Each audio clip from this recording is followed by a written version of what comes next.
Right, for the people in the room that don't know me, I mean, I've pretty much seen all of your faces before, apart from a couple of people. I am Silvia. I'm a paid advertising specialist.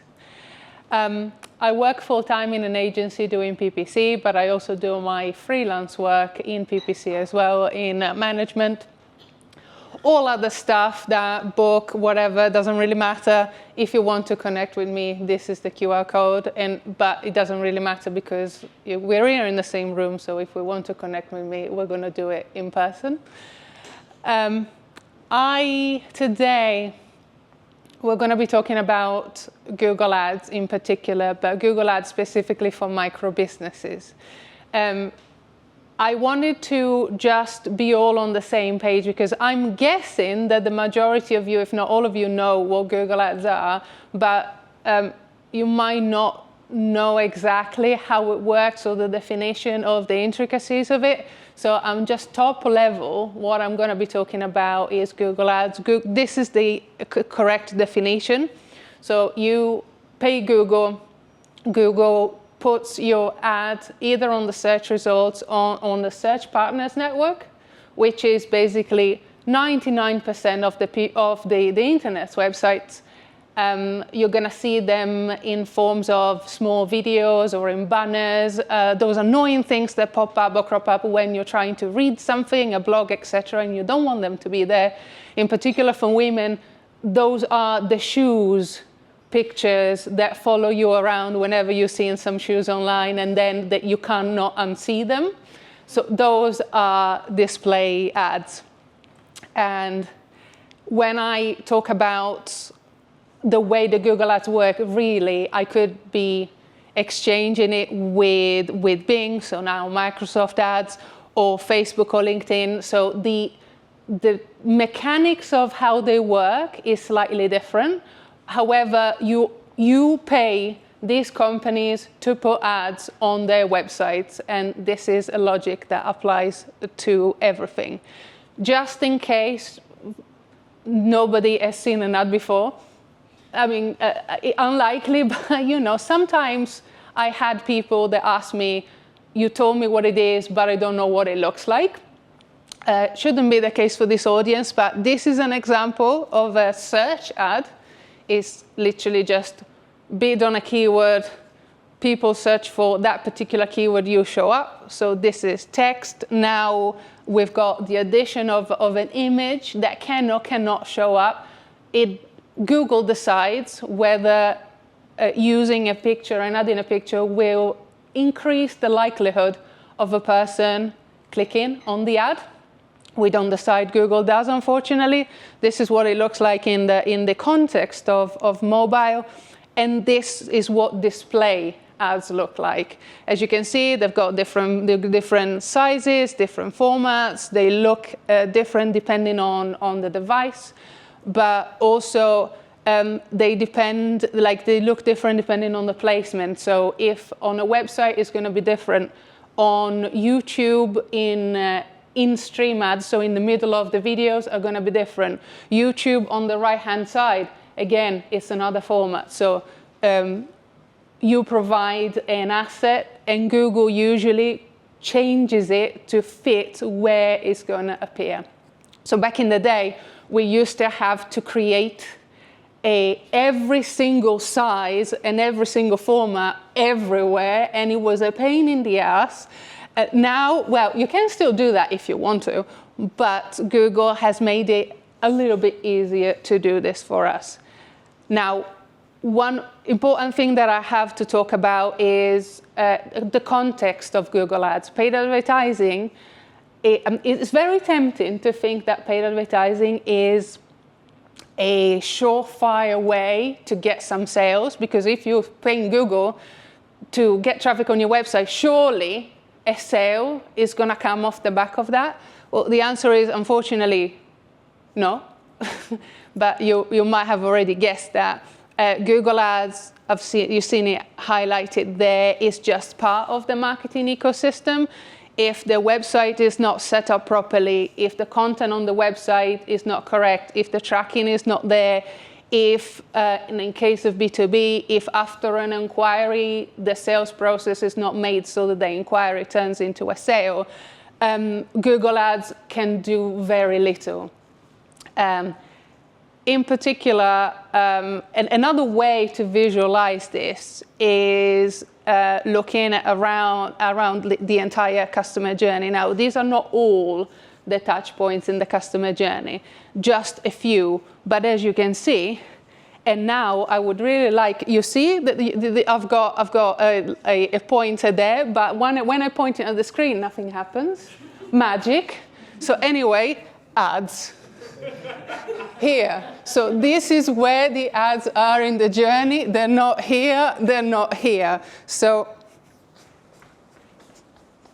here. So that shows you already that the role of advertising is very much to match people who are looking for something that you offer with your website. And once you match that and you know that the search that you paid money for is relevant to what you offer, then it's the role of the website and whatever's on the website to convert. I know that majority of people would like this to be the customer journey. We all want that. It's a straight line. The customer needs something, they see our ad, they go on our website, they buy straight away, and you get rich. And unfortunately, I know I would like this to happen, but this does not happen. And the reason it does not happen is because latest data, according to Google, a buyer journey usually varies from 20 to 500 touch points, depending on complexity. Now, obviously, if you have to go to the shop and buy a loaf of bread, it's not a difficult decision. But very complex decisions, especially in business, decisions where you sign up a contract for years, very expensive decisions, it can easily get into the hundreds. Now, personally, I've never seen a 500 touch point journey, but I'm sure that some complex purchases on Google did get to that. Now, this is the summary of what I wanted to talk about, and now I'm getting into the micro business part of this. Now, theory out of the way. Now, what can you do? Should you do Google Ads as a micro business? What are the conditions for you to do it? How do you know it's the right time? And this is more of a conversation piece. I don't have many slides. I just have a couple later for the mathematically challenged among us, myself included. But I call it napkin math because it's really easy and everybody can do it. And you do it with big round numbers so that you don't have to think about it. But it's going to be applicable to all of you. Just you swap the numbers that are example numbers that I've given with the examples the numbers that are relevant to your business, and you are going to find whether you should be advertising or not. But anyway, point number one, what do you need to run ads? Well, obviously, first you need a website, duh. But you would not believe how many people use third-party websites to advertise. So, for example, if somebody is trying to get bookings or phone calls and use a third-party booking system directly to get those leads or those bookings. Now, the theory is okay in the sense that it makes sense why you would do that. And if you have no other option, fine. But a third-party system, even though you add analytics to it and you technically see what's happening, it's still a third-party website. So you are sending traffic to somebody else's site. It's not yours. You're just loaning it because it's owned by the company. So ideally, you have your own website. Ideally, you have a website that says who you are, what you do, and who you do it for. Ideally, a starting price. It has to be clear why you, and not the competition, because especially for high commodity services, it can really, if the differentiation is not clear, it can easily come down to price. And obviously, I hope that we don't want to be the cheapest, because it's a race to the bottom. So there's always going to be somebody cheaper than you. So the differentiation needs to be something that is not price. And if you don't tell them what the differentiation is, they're not going to be able to know.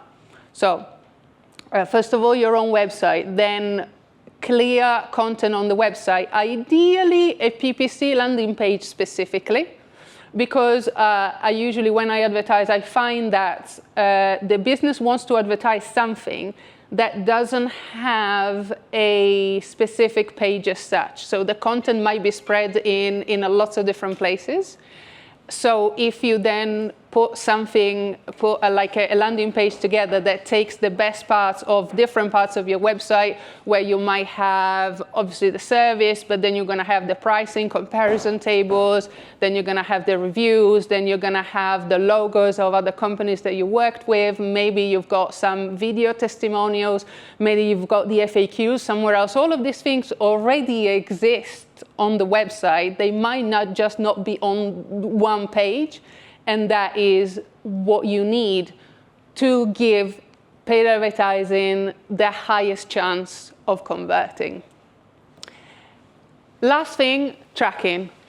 I know when I talk about tracking, everybody starts to squirm a little bit, because, oh my God, tracking is difficult, it's boring, I don't get it. Okay. In the simplest possible way, you need, well, analytics, GA4 on the website, but I think every website right now has got analytics. But you also need another bit on top of it for more complex tracking requirements. That is called Tag Manager. So basically, this Tag Manager, what it does is that allows you to see meaningful actions that people take on the website. For example, Calendly bookings when are embedded on the website, or any other third party that you have, forms, anything that's happening on the website. Buttons, any buttons that highlights parts of the journey and can create the context for you of what people do on your website. You can have some simple tracking in GA4, but it mainly works on page views. So if, for example, you have a form submission on your website and you send people to a thank you page, GA4 can track, page view /thank you, or whatever that is, and that is a form submission. But when you have complex stuff on your website, you need Tag Manager to fill the gaps. Basically, something happens on the website, Tag Manager is the man in the middle. Tag Manager then sends a notification to GA4 and says something happened on the website. So instead of, they can't communicate directly, they need the middleman. These are the things that you need at the very minimum to advertise as a micro business. But then the next thing, as I was talking about, napkin maps, would ads make sense financially for you? Now, as I said, very simple. Let's say, example, you've got 10 inquiries from your website. Or not on your website, they might be a referral. But anyway, 10 inquiries overall. Say out of them you have got conversion rate of 10%, hopefully more, because of the job that we're all doing, but anyway, let's say 10% conversion rate. Say that the average order value of a sale is $2,000. That means that in theory, when you advertise, you should be getting a cost per inquiry of 200. Because obviously 200 times 10, you get one sale, and by 2,000. So this is the theoretical scenario where you break even. Now, exchange this for your own numbers in your business, and this is roughly how it works. I say roughly because it's not like if you get a cost per inquiry of 201, it's a disaster and you turn off everything. No. I mean, this is a guidance that you have now that you didn't have before that guides you in the decision of whether saying, oh, the campaign is working as expected and therefore let's carry on.